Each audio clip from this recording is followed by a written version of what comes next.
Olá pessoal, esse vídeo é um corte de uma live com os pastores Michelson Borges, Adriano Cecílio, Sérgio Monteiro e Eleazar Domini. Eu vou deixar o canal deles aí na descrição e vou deixar também o link da live aí na descrição para vocês darem uma conferida na íntegra. Então eu peço aí que vocês deixem um like, comentem aí o que acharam do vídeo e compartilhem com mais pessoas para que o canal cresça e que eu possa trazer mais conteúdos para vocês. Então fiquem com o vídeo. Assunto que mais, assim, que teve uma repercussão mais forte foi sobre a questão da ideologia de gênero. Sem dúvidas, foi o assunto. Quem assistiu aí o vídeo do Senhor X? Uou, tem uma turma aí que assistiu o vídeo do Senhor X. Eu fiz várias entrevistas. Porque esse vídeo foi uma explosão. Esse vídeo, em menos de 2 meses, ele passou de 100 mil visualizações. E por quê? Veja. Eu fiz um vídeo a priori, eu até acho que fui um tanto arrogante, não sei, ou prepotente, mas é porque eu fiz um vídeo assim tão extenso, peguei do Antigo Testamento, analisei palavra por palavra, versículo por versículo, até o Novo Testamento, as palavras gregas. Eu lembro, porque alguém tinha dito assim, pastor Eleazar falou da opinião dele, mas não fez nenhuma exegese. Pois é. Aí você se motivou e fez uma exegese de todos os textos que falam sobre a questão da homossexualidade. Aí eu coloquei assim o vídeo mais completo sobre a homossexualidade na Bíblia. E eu fiz um apanhado realmente, eu não vou dizer que foi exaustivo, mas foi um dos mais completos, acredito eu. E eu me embasei em bons conteúdos. E aí eu recebi o contato de um irmão adventista com a tendência homossexual. E ele falou assim para mim, pastor, que horas você vai falar conosco? E eu tinha 2 opções naquela hora. Eu poderia simplesmente dizer, meu irmão, o que eu tinha para falar eu já falei. Você assiste aí no canal. Se você não concorda, é problema seu. Se vira. A pergunta que horas você vai nos ouvir? Né? Você está falando sobre, mas que horas você vai nos ouvir? Exato. Que hora você vai... que hora, não, e ele falou que hora você vai falar realmente para a gente, porque até agora você não falou com a gente. Aí, a outra opção que eu tinha era realmente parar para ouvi-lo. Eu disse, amigo, me despi de todo o meu preconceito e disse, fala. Ele disse, pastor, tudo que você falou está certo, não está errado. Mas nenhum homossexual que procura a igreja imagina que isso é certo. Se ele está procurando, no fundo ele sabe que é errado a prática da homossexualidade. Então, nenhum homossexual que está visitando a igreja, ele chega lá inocente dizendo assim, isso aqui que eu estou fazendo está tudo certo. Não. Você tem a militância e esses aí, os subversivos, esses progressistas, a gente não dá atenção. Eu, particularmente, prefiro nem dar tanta bola assim. Mas eu falo com estes sinceros, que estão ali e que querem. Eles, pastor, a gente já sabe. A gente já sabe que é errado. O vídeo que você fez está tudo certinho, mas que hora que você vai realmente falar para a gente? Aí eu disse, então como é que eu tenho que falar para vocês? Ele disse, pastor, então vamos lá. Quando você vai dar um estudo bíblico para um heterossexual, ele é jovem, não casado, mas ele dorme com a namorada. E todo mundo sabe, a namorada dorme com ele. Eles vivem juntos, vamos dizer. Então, como é? Amigados, né? Amaziados, não sei a expressão que se usa aqui. Eles vivem juntos. Eles dormem juntos. Eles mantêm relações sexuais. E aí ele diz assim, me dá um estudo bíblico. Qual é o primeiro estudo? Primeiro estudo. Para de dormir com a tua namorada. É isso? Aí eu disse, não. Qual é o primeiro estudo? A gente fala da Bíblia, aí fala dos sinais da volta de Jesus, aí a gente fala sobre salvação, aí fala da lei, e fala disso, e da alimento, e tal, e tal. E que hora que você vai falar, pastor, para ele parar? Não, talvez quando a gente falar da lei de Deus, a gente pode pincelar, mas a gente vai pedir realmente que ele, abandone essa prática, quando ele disser assim, eu quero me batizar. Eu quero me batizar. E o que a gente vai dizer para ele? Mas é necessário que você pare de... Pastor, dormir com a namorada é um desvio na área da sexualidade que Deus não aprova? Eu disse, Deus não aprova. É um desvio na sexualidade, é tão pecado quanto a prática da homossexualidade diante de Deus. E não há diferença. Por que, então, na hora que um homossexual, ele diz assim, estuda a Bíblia comigo, a primeira coisa? Não, a gente estuda, a gente vai estudar a Bíblia, mas você sabe, né? Você tem que largar isso aí. Percebe? A gente não faz a abordagem certa. A primeira abordagem nossa é de confronto, de bater de frente, dizer assim, ei, para. Primeiro você larga isso aí, depois a gente estuda a Bíblia. E não é assim. Aí eu disse, fala, irmão, fala mais, quero ouvir. E aí ele foi, o primeiro texto que você tem que ler para um homossexual é Deus amou o mundo de tal maneira que deu seu Filho unigênito para que todo aquele que nele crê não pereça, mas tenha vida eterna. Eu disse por quê? Disse porque se ele não entender o amor de Cristo por ele, a sua melhor exegese, pastor, não vai adiantar nada. Você pode fazer a melhor exegese do mundo. Enquanto ele não compreender o verdadeiro sentido, ele entender que vale a pena abdicar dos seus sentimentos aqui, que vale a pena a solidão, o não estar com ninguém, porque ele não consegue ter atração pelo outro sexo. Alguns conseguem, Deus dá esta capacidade, mas nem todos conseguem exercer. E algumas pessoas, eu vou tocar rapidamente nesse assunto já, mas ele não vai, se ele não entender que o amor de Cristo por ele, se esse amor de Cristo tão grande não motivar a mudar, não é a tua exegese que vai fazer essa mudança. Eu disse, caramba, é verdade, tá certo. E aí ele começou a trabalhar, ele disse, pastor, a nossa igreja não está preparada. Quando o irmão diz assim, eu abandonei a prática da homossexualidade, o que o irmão da igreja já pensa? Então vamos arrumar uma mulher para ele, cara. Arruma uma mulher para ele. E aquela irmã está solteirona lá, ó. A irmãzinha lá, há tanto tempo solteira, rapaz, ali, ó, já está com vontade de casar faz tempo. Vamos arrumar. Então, na cabeça da igreja funciona assim. Ei, você deixou a prática? Eu não acredito, eu não acredito, não. Para mim, não, aí agora casou, bom, mas aí a gente fica assim, vamos ver se realmente, né? Aí sabe o que acontece? Às vezes o irmão que veio da prática homossexual, ele não gosta, ele não tem a atração pelo sexo oposto, ele simplesmente quer ficar sozinho. Mas se ele ficar sozinho, aí fica a desconfiança. Para mim, não deixou de ser.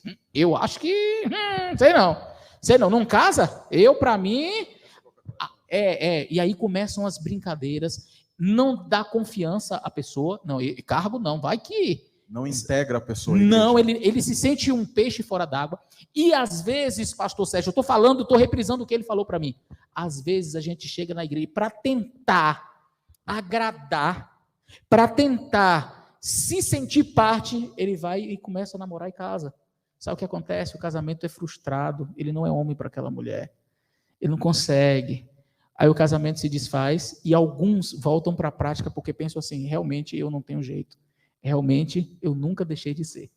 E aí, sabe o que acontece? Que é mais terrível ainda, quando ele volta para a prática, alguns irmãos olham e dizem, eu sabia! Nunca deixou de ser mesmo, tá vendo aí? Gente, nós fazemos tudo errado. Essas pessoas precisam ser abraçadas, amadas, acolhidas. Eu falei para você acolher o pecado? Eu falei para você abraçar o pecado? Eu falei para você concordar com o pecado? Mas eu disse que você precisa fazer o quê? Amar, acolher, abraçar o pecador. Não fica tentando casar ninguém. Há pessoas que Paulo diz vão viver o seu celibato. Agora eu pergunto, um irmão que é hétero, todo mundo sabe que ele é hétero, já namorou e tal, ou uma irmãzinha, ela é hétero, já namorou e tal, mas ela resolveu não casar.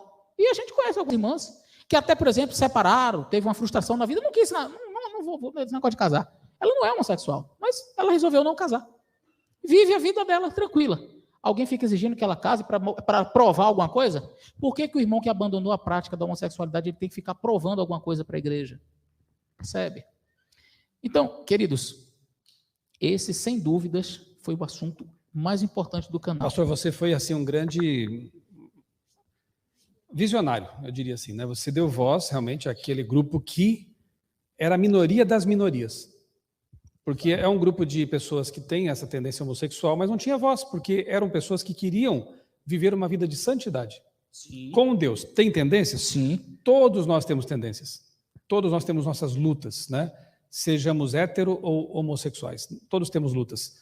E temos que lutar pelo poder de Deus, né? Buscando santidade.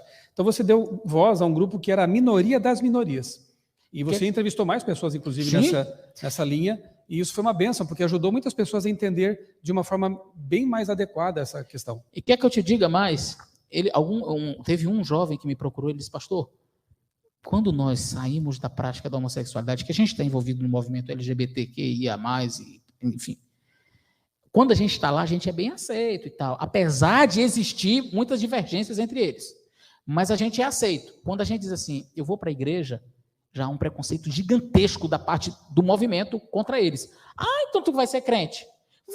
Vai para o meio deles. Eles são preconceituosos, eles são isso, eles são aquilo.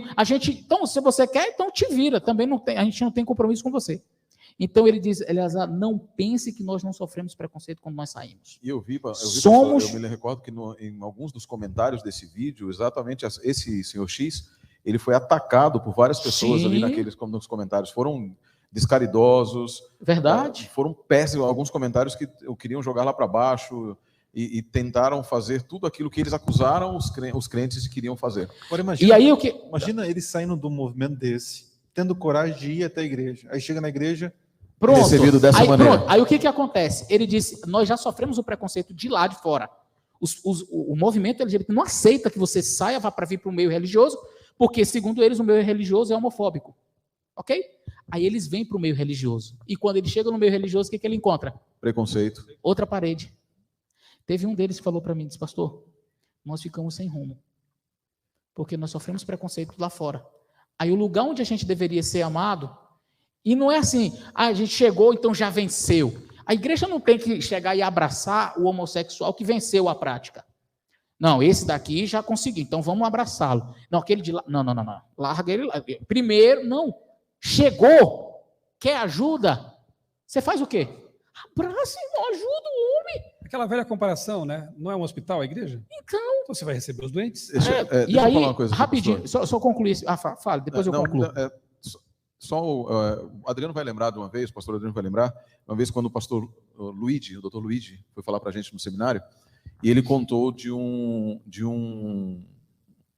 havia uma igreja lá em Brasília, o rapaz, ele era advogado, estava saindo, e uma pessoa chegou para ele e falou assim, a secretária dele, tem um rapaz aí que quer falar contigo, porque ele foi expulso de uma faculdade, e ele foi expulso e ele quer falar com o senhor. Não, mas eu não sou mais, ele tinha sido acabado de ser chamado para vir para ser o advogado-geral da divisão. Ele disse assim, mas eu não sou mais, vai para outra. Não, ele quer falar com o senhor, que o senhor vai entender o problema dele.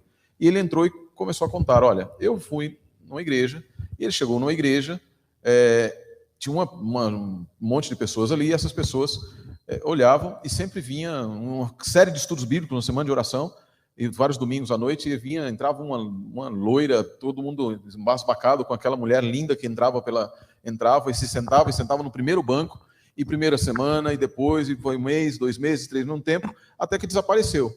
Todo mundo, mas ninguém engraçado, né? O pessoal não foi lá para cumprimentar também, poucas pessoas foram, cumprimentaram, desapareceu. Passou algum tempo, passou 6 meses, 7 meses, um tempo depois, ele retornou, aí chegou um rapaz e sentou no mesmo lugar que a moça sentava aqui. Sentou primeira semana, segunda semana, aí veio todo vestido de terninho, de tanto e tal, aí foram cumprimentá-lo. A hora que foram cumprimentá-lo, aí ele conversou com o ancião e disse assim, você lembra de uma loira que vinha aqui? Lembro, nossa, conhece ela? Não, ela era eu.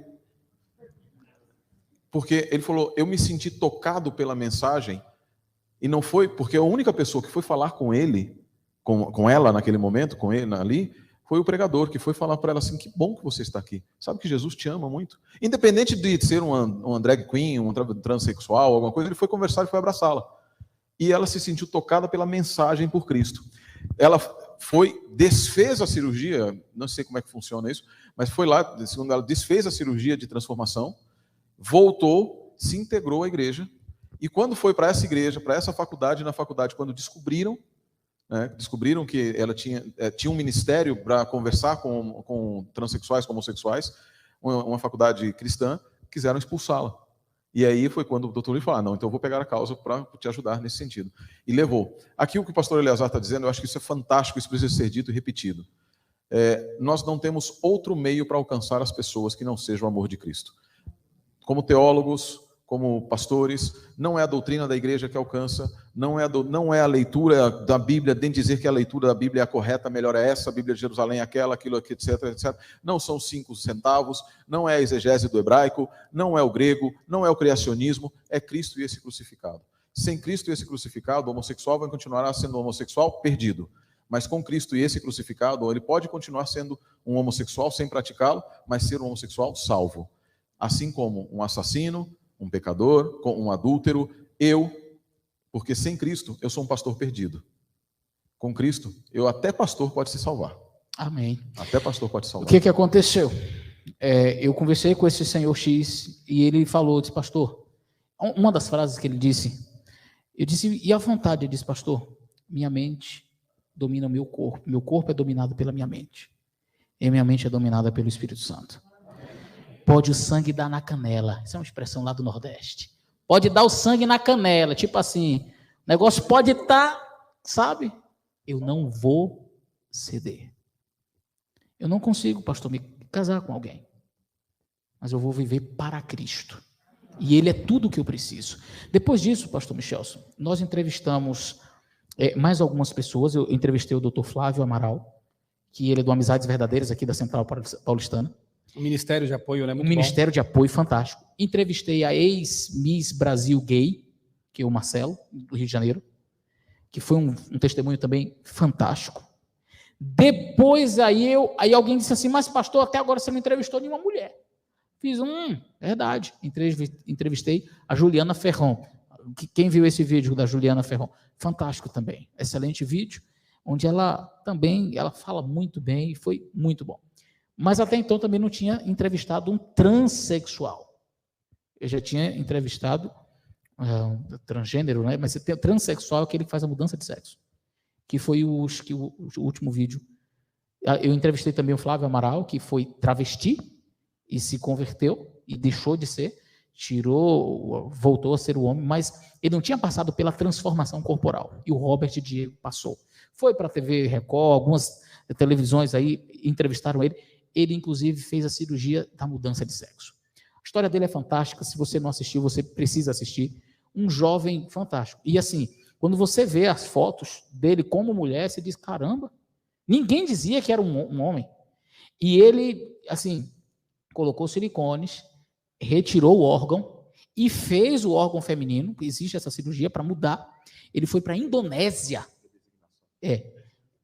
Como é? Redesignação. Ele foi para a Indonésia fazer. Depois foi para Barcelona fazer uma segunda cirurgia para completar o processo. E agora que ele estava se sentindo uma mulher completa. Com tudo. Se vocês virem, entra no meu canal, vocês vão ver lá. Ele fez a mudança de sexo, é o título assim, alguma coisa. E aí depois ele diz, eu não estava feliz. E aí ele vai para Jesus, aceita Jesus, e agora vai todo o processo de desconstrução. Retirada de silicones, só que a cirurgia da mudança de sexo é irreversível. Você não coloca mais o órgão no lugar. E aí, eu fiz a pergunta que todo mundo faz e que está na sua cabeça, né? E agora? A resposta. Essa não é uma pergunta que eu faço, pastor. As pessoas estão mais preocupadas com o que eu não estou preocupado. As pessoas estão preocupadas com uma cirurgia que eu fiz. Eu não me preocupo com isso. Eu tenho Jesus Cristo. Essa não é a minha preocupação. E agora? E agora o quê? Porque não tem?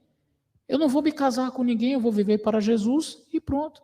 E ele é um homem hoje, normal, não tem. Vai viver o seu celibato, mas é feliz e dá o seu testemunho de maneira fantástica. Então foi uma série muitíssimo interessante. E eu acredito que o meu canal deu essa voz a esta minoria da minoria, que é a minoria que não é aceita lá. E porque o pessoal fala, não, porque a questão da homossexualidade, né? Eles são minoria. Eu quero dizer para vocês que existe uma minoria dentro dessa minoria. É a minoria que não é aceita lá no movimento e que muitas vezes sofre preconceito também na igreja, mas querem servir a Jesus. E a gente deu voz para essa minoria que querem viver santidade, que querem viver com Cristo. Essa minoria precisa ser amada e respeitada. E ficou o convite para que nós, como igreja, né, tenhamos uma postura consciente, amorosa, cristã, para com todos, né? Para com todos. Amigos,